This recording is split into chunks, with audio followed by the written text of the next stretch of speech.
चले आगे बढ़ेंगे खबरों में। बड़ी अपडेट, हाथरस हादसे के पीड़ितों से मिले हैं राहुल गांधी। इस वक्त की बड़ी खबर, राहुल गांधी ने मदद का भरोसा दिया है। राहुल गांधी ने सीएम योगी से भी अपील की है। सीएम से विनती करता हूं कि दिल खोलकर मुआवजा दे, प्रशासन की कमी तो है और गलतियां हुई हैं। तो बड़ी अपडेट आप तक पहुंचा रहे हैं, जहां राहुल गांधी की तरफ से एक तरह प्रशासन पर भी निशाना साधा किया है, क्योंकि राहुल गांधी ने ये कहा कि प्रशासनिक लापरवाही है और इस पर हीरावाली की गई, क्योंकि जिस तरह से यहाँ पर व्यवस्था होनी चाहिए थी वो नहीं की गई। ये लोगों से बातचीत में सामने आया है। राहुल गांधी ने कहा, दुख की बात है,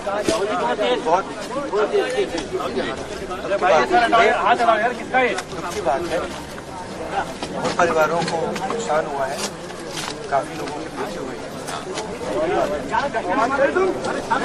मैं इसको राजनीतिक प्रिज्म से नहीं कहना चाहता हूँ, मगर प्रशासन की कमी तो है और गलतियां तो ये पता लगाना चाहिए। और शायद सबसे जरूरी बात कि कॉम्पनसेशन सही मिलना चाहिए, क्योंकि ये गरीब परिवार है और मुश्किल का समय है इनके लिए, तो कॉम्पनसेशन ज्यादा से ज्यादा। और मैं यूपी के चीफ मिनिस्टर से विनती करता हूं कि दिल खोल के कॉम्पनसेशन। सवाल ये था कि मुआवजा जल्दी से जल्दी देना चाहिए और जितना दिया जा सकता है दिल खोल कर देना चाहिए।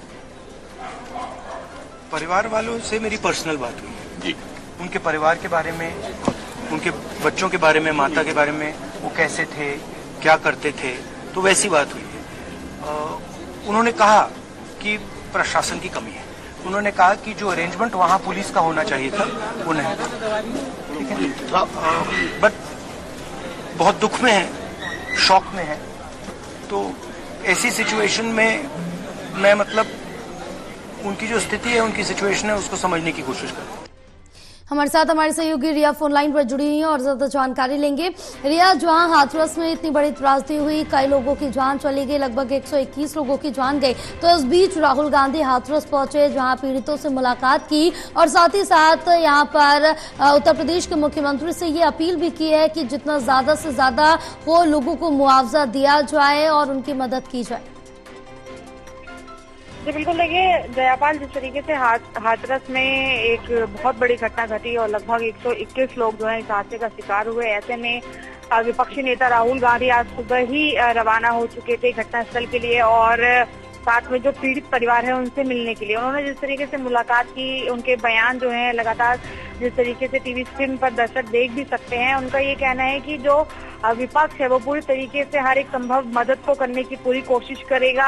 हालांकि राहुल गांधी की तरफ से ये मदद की जाएगी या पार्टी की तरफ से की जाएगी, इस बात का स्पष्टीकरण फिलहाल नहीं है, लेकिन उन्होंने सरकार से, जो राज्य सरकार है, उससे गुजारिश की है कि जो उचित मुआवजा है वो पीड़ित परिवार को मिलना चाहिए और उसी के साथ में जो जांच है वो कहीं ना कहीं पर स्पष्ट और पारदर्शिता के तौर पर होनी चाहिए। क्योंकि देखिए, विपक्ष पहले दिन से लगातार ये कह रहा है कि जहां पर अगर न्यायाधीश की बात करें तो जो मौजूदा न्यायाधीश है उसकी नियुक्ति में ये जो जांच पड़ताल का दायरा है वो आगे नहीं जा रहा है, बल्कि जो सेवानिवृत्त न्यायाधीश है उसकी नियुक्ति में ये जो जांच प्रक्रिया है उसको किया जा रहा है। और विपक्ष का ये कहना भी है कि सरकार में खुद में कहीं ना कहीं पर आपसी तनातनी देखने को मिल रही है। मुख्यमंत्री अलग तरीके की मीटिंग और बैठक ले रहे हैं, तो वहीं पर उप मुख्यमंत्री जो है वो अलग तरीके से मीटिंग और बैठकों को ले रहे हैं।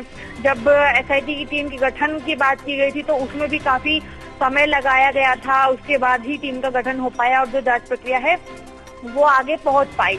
तो ऐसे में इस पूरे मामले में परिवारों की संगीनता को राज्य सरकार को देखना चाहिए, किसी प्रकार की कोई राजनीति नहीं करनी चाहिए और यही वजह है कि विपक्ष लगातार आवाज उठाता रहेगा और जब तक कि परिवार को उचित मुआवजा नहीं मिल जाता है और जो अपराधी है, जो मुख्य अपराधी है, वो पकड़ में नहीं आ जाता है, तब तक इसी तरीके से विपक्ष जो है वो एक तरीके से जो सरकार है उसकी घेराबंदी भी करता रहेगा। तो राहुल गांधी की अगर बात करें तो राहुल गांधी जो है यूपी में अगर बात करें तो रायबरेली के बाद, यानी कि आप कह सकते हैं कि चुनाव के बाद जब वो नेता प्रतिपक्ष बने हैं उसके बाद उनका ये पहला दौरा है जो कि उन्होंने हाथरस में किया है। अलीगढ़ में हमने देखा कि सुबह के समय वो पहुंचे और उसके बाद वो हाथरस में उन्होंने कई परिवारजनों से बात की। हालांकि परिवार वालों ने भी दुख जाहिर करते हुए इस बात की जानकारी दी कि लापरवाही जो है वो घटनास्थल पर देखने को मिली थी। अगर उसे नहीं अंजाम दिया गया होता तो शायद जाने तमाम बच सकती थी। तो लोगों का जो परिवार है उनका ये कहना है कि लापरवाही एक बहुत बड़ा कारण है। तो ऐसे में इस स्टेटमेंट के बाद राज्य सरकार किस तरीके का एक्शन लेती है, क्योंकि ना सिर्फ यहाँ पर प्रशासन की ओर से ढील की बात हो रही है, बल्कि जिस तरीके से विपक्ष और भी कई सारे मुद्दों के साथ इस पूरी घटना को स्पष्ट कर रहा है, उस पर भी अब राज्य सरकार को अपना ध्यान देना होगा। और मुआवजे को लेकर जो बात कही गई है कि लगभग अगर देखें तो परिवार को करोड़ जो है 1 करोड़ के लगभग मुआवजे की बात हालांकि अभी तक की गई है, लेकिन अब जो 6 अपराधी हैं इस मामले में वो गिरफ्तार हुए हैं। अभी भी मुख्य आरोपी जो है वो आलाकमान के हाथों से फरार है। तो आखिर कब तक वो पकड़ में आता है और घटना क्यों घटी हुई थी इसकी जानकारी अभी जुटाना प्रशासन के लिए बेहद ज्यादा जरूरी हो गया है। तमाम जानकारी साझा करने के लिए बहुत शुक्रिया आपका।